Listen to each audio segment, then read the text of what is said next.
নরেন্দ্র মোদী আসছেন, যিনি ভারতের প্রধানমন্ত্রী নরেন্দ্র মোদী আসছেন এই সাঁকরাইলের বুকে।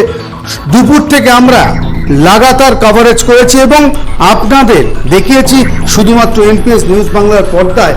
নরেন্দ্র মোদী এসেছেন, মানুষ কিভাবে দেখছেন, মানুষের উচ্ছ্বাস, ছবি তোলার যে হিড়িক, সেটাও আমরা দেখাচ্ছি। এর আগে আমরা দুপুর থেকে লাগাতার কভারেজ করেছি। মানুষের ঢল কিভাবে নামছে, স্টেশন, বাস, টোটো, অটো, তাতে মানুষের ঢল কিভাবে নামছে সেটা আমরা দেখেছি। এবার দেখাচ্ছি স্টেজের সামনে, যেখানে নরেন্দ্র মোদী স্টেজ আছে এবং যেখানে নরেন্দ্র মোদী সরাসরি বক্তব্য রাখবেন বর্তমান রাজনীতি নিয়ে। বাংলার অবস্থান কি হবে, ভারতের অবস্থান কি হবে, সেই ছবি আমরা দেখাবো। কিন্তু তার আগে দেখাচ্ছি জনগণ কিভাবে উচ্ছ্বসিত, আনন্দিত শুধুমাত্র ভারতের প্রধানমন্ত্রী নরেন্দ্র মোদীকে দেখার জন্য। এই যে ছবি দেখছেন, দেখুন বিজেপি সমর্থক, ভারতীয় জনতা পার্টি সমর্থক যারা, তারা কিভাবে ভিড় করে আছে, তারা কিভাবে দেখছে এবং তারা কিভাবে দেখবে নরেন্দ্র মোদীকে, সেই চিত্র আমরা দেখাবো। দেখুন কিভাবে মানুষের ঢল, হাজার হাজার, প্রায় লাখের কাছে মানুষ এসে পৌঁছেছে দূর দূরান্ত থেকে শুধুমাত্র নরেন্দ্র মোদী, ভারতের প্রধানমন্ত্রী নরেন্দ্র মোদীকে শুধুমাত্র একটিবার দেখার জন্য। এবারে দেখাবো যার অপেক্ষায় তিনি কি করছেন, কিভাবে ভারতের প্রধানমন্ত্রী নরেন্দ্র মোদীকে কিভাবে আপ্যায়ন করছে, কিভাবে বিজেপি সমর্থকরা তার প্রতি শ্রদ্ধা জানাচ্ছে, কিভাবে বিজেপি সমর্থকরা স্টেজের মধ্যে থেকে নরেন্দ্র মোদীকে শ্রদ্ধা জ্ঞাপন করছে, সেই ছবি আমরা দেখাচ্ছি। দেখতে পাচ্ছেন রথীন বাবু, যিনি হাওড়া সদরের প্রার্থী, এবং পাশে বসে আছেন যিনি হাওড়া গ্রামীণের প্রার্থী। দুই প্রার্থীকে নিয়ে নরেন্দ্র মোদী স্টেজের মধ্যে, যিনি একসঙ্গে গোটা ভারতবর্ষকে নিয়ে লড়ছেন। এই বিজেপির এই প্রধানমন্ত্রী, যার বিকল্প আগামী দিনে হবে কি হবে না সেটা সাধারণ মানুষ বলবে। কিন্তু তার আগেই সাঁকরাইলের বুকে নরেন্দ্র মোদী, যিনি ভারতের প্রধানমন্ত্রী, তিনি এই সাঁকরাইলের বুকে জনগণের সামনে। এটা হয়তো মিরাক্কেল হবে না ম্যাজিক হবে সেটা কেউ জানি না, কিন্তু নরেন্দ্র মোদী তার বক্তব্যে কি বললেন সেটা আমরা শোনাবো শুধুমাত্র এনপিএস নিউজ বাংলার পর্দায়।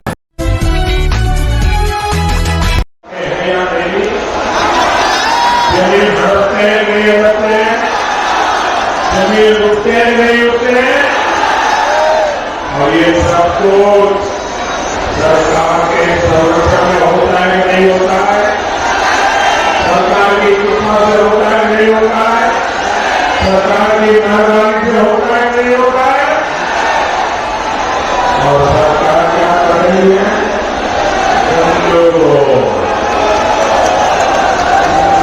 टीएमसी ने घोटालों को अपना फुल टाइम बिजनेस बना लिया। साथियों, कांग्रेस हो, लेफ्ट हो या इंडिया अलायंस की कोई और पार्टी, भ्रष्टाचार इनका कॉमन कैरेक्टर है।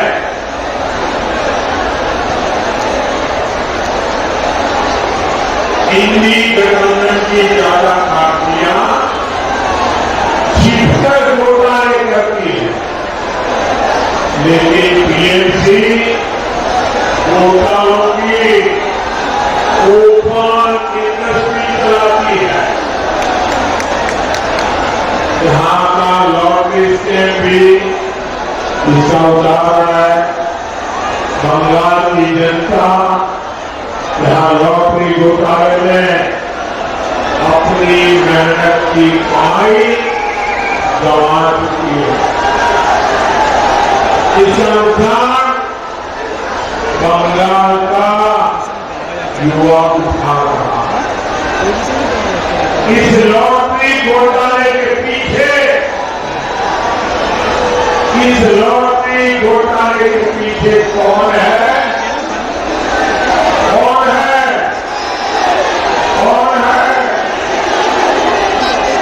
लॉटरी घोटाले के पीछे है टीएमसी के तरफ नेता, और ये दूर दूर तक फैले हुए हैं। लेकिन मेरी टीएमसी सरकार নড়ছে তুমি একটু দেখো उन्हें भी लगा रही है। साथियों, टीएमसी सरकार केंद्र की योजनाओं में भी नमस्कार जानाई।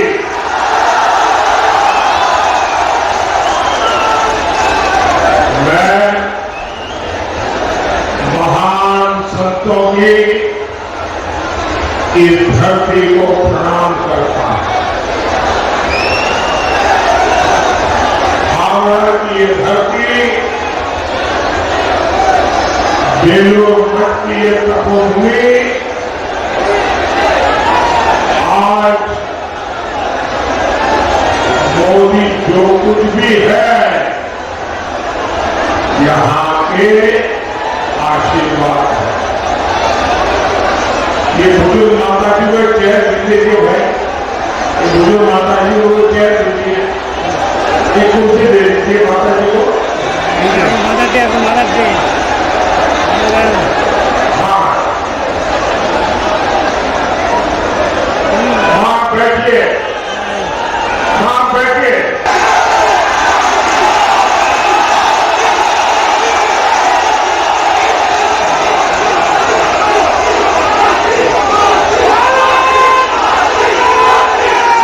आज मैं जो कुछ भी हूं तो इसी भूमि के आशीर्वाद से।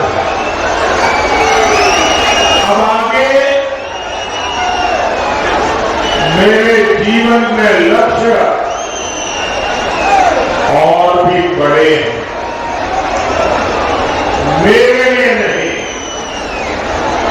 आपके लिए। मेरे लिए नहीं, आपके बच्चों के लिए। मेरे लिए नहीं, मां भारती के लिए। संकल्प भी और ऊंचे हैं और आपका ये प्यार बता रहा है। आप जो मुझे भरपूर आशीर्वाद दे रहे हैं, किसी के भी जीवन में अरे चुनाव लोगों को मुफ्त राशन देना ताकि कोई गरीब मां अपने बच्चों को भूखे देखने के लिए मजबूर न हो। मोदी मुफ्त राशन भेजता है क्योंकि गरीब का चूल्हा जलता रहे। आज बंगाल की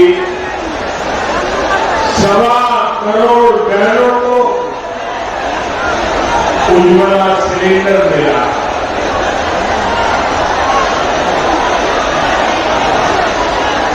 चूल्हे से निकलते धुएं थे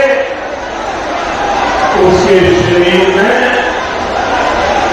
कुछ लोग कहते हैं कि एक दिन में 400 सिगारेट का धुआं उस मां के शरीर में जाता।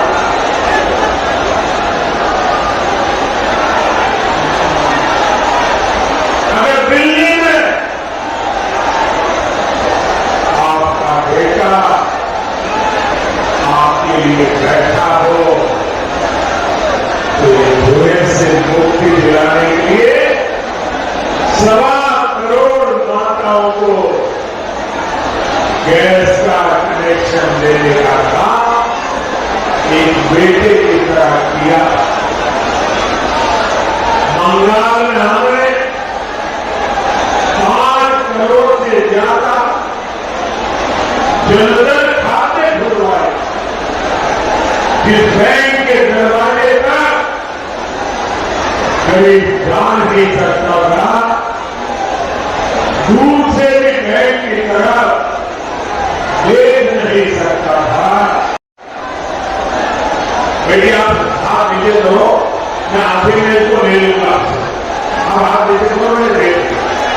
आप बड़े प्यार से चित्र बनाने आई हो।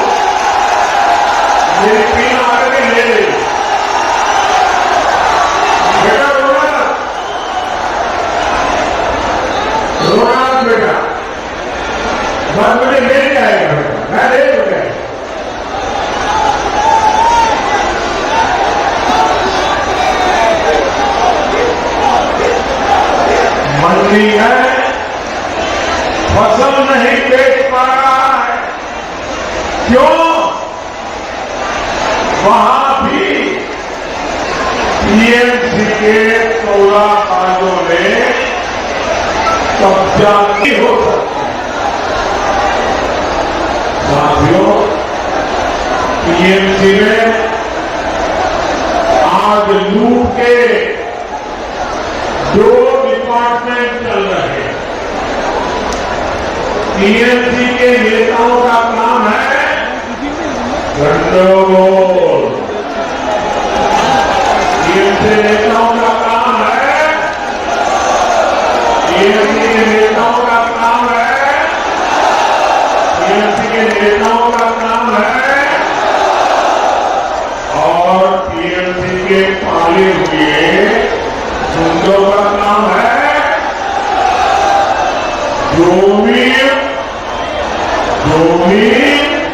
जो खोल। टीएमसी के गुंडों का काम है,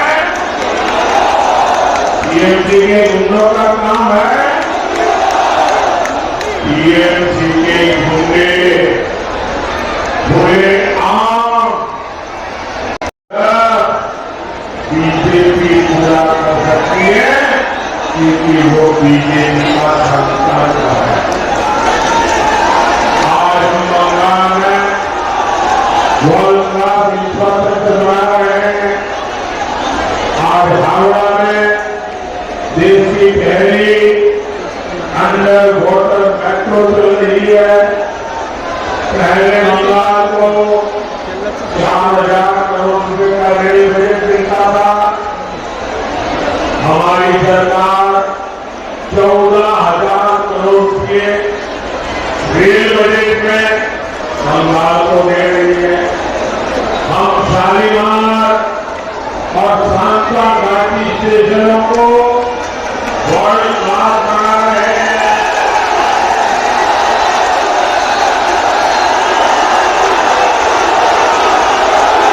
ये किसका काम है? ये किसका काम है? ये किसका काम है? ये मोदी सरकार का काम है। हमने हावड़ा ब्रिज पर लाइट एंड साउंड शो शुरू करने की पहल की।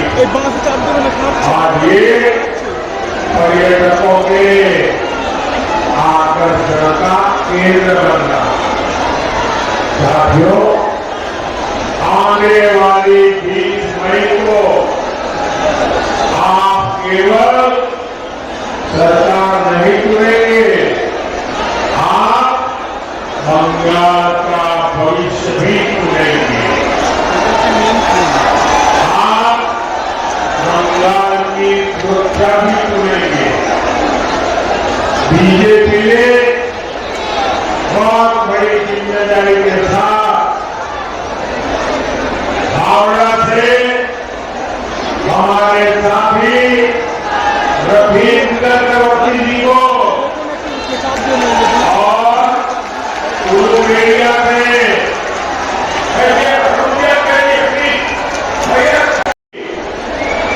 आपकी संपत्ति में से आधा हड़पने की बात कर रहे हैं। सरजादे कह रहे हैं कि वो इनहेरिटेंस टैक्स लगाएंगे। Congress party SC, ST, OBC का आरक्षण भी मुस्लिमों को देने की बात कर रहे हैं। आप मुझे बताइए, ऐसे लोगों को पार्लियामेंट में भेजना चाहिए क्या? ऐसे लोगों को सजा मिलनी चाहिए कि नहीं? इनकी जमानत जब्त होनी चाहिए कि नहीं? साथियों, विकसित बंगाल, विकसित बंगाल के आशीर्वाद ये अमृत को लेकर के आते हैं।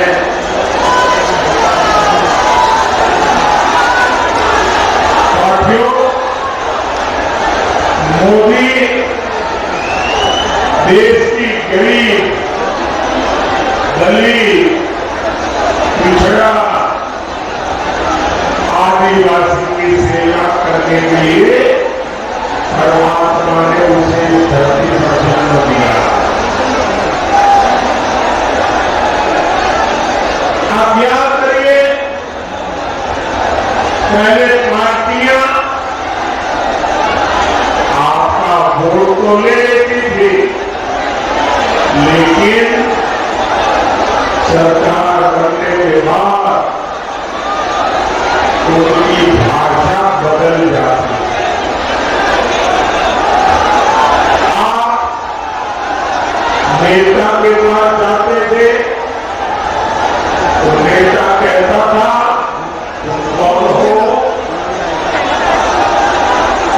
ये सोच, ये अप्रोच मोदी ने बदल दी। आज केंद्र की बीजेपी सरकार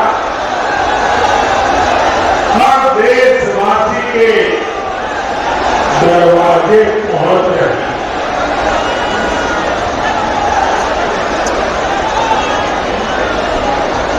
और इसलिए का हित नहीं है, आप लोगों की भलाई नहीं है। पीएमपी का जो एजेंडा है, घूसपेटियों का भला, घूसपेटियों का हित, ये भारत के लोगों को बोहिरा लो तो बोलते हैं, लेकिन दूसरे देशों से आए घूसपेटियों को बंगाल में कब्जा दिलवाते हैं। आप मुझे बताइए,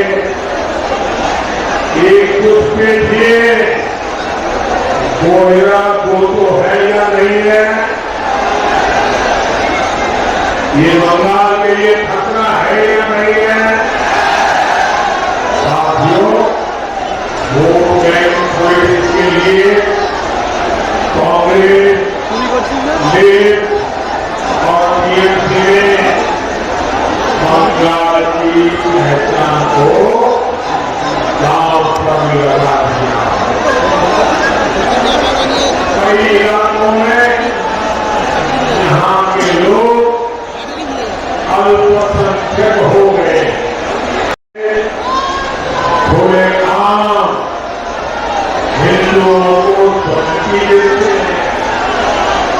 वो कहते हैं कि हाँ, हिंदू कम बचे हैं, हम हिंदुओं को भागीरथी में डुबो देंगे।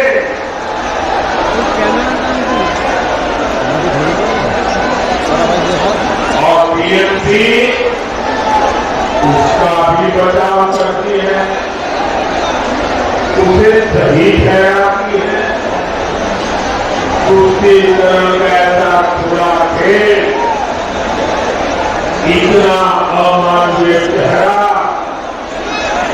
साथियों, आज टीएमसी सरकार में हमारी बहनें सुरक्षित नहीं है।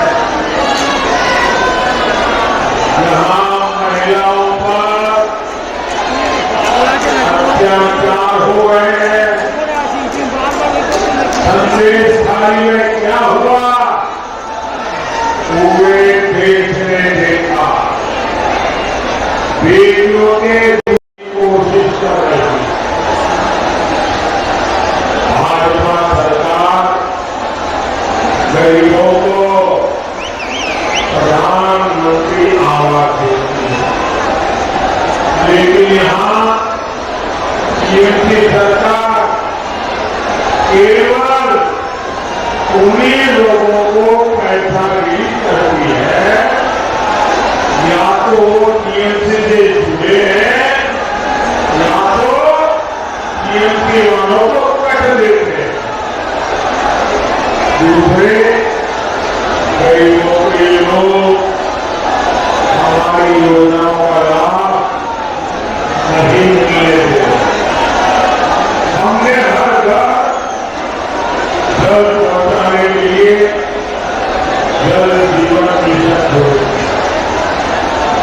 बंगाल सरकार उससे भी भ्रष्टाचार कर रही है।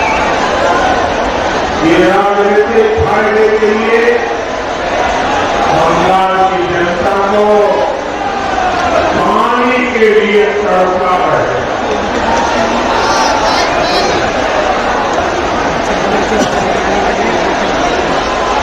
गरीब का हाथ मारने वाली टीएमसी को आप 20 मई को सजा देंगे या नहीं देंगे?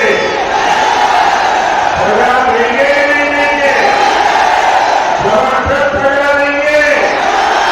उसको उठा के फेंक देंगे?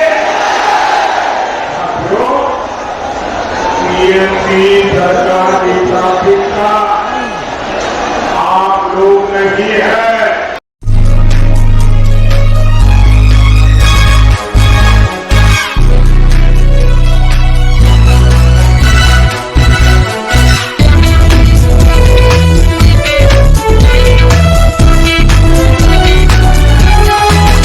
আপনারা দেখছেন এনপিএস নিউজ, সবার সাথে সবার মাঝে।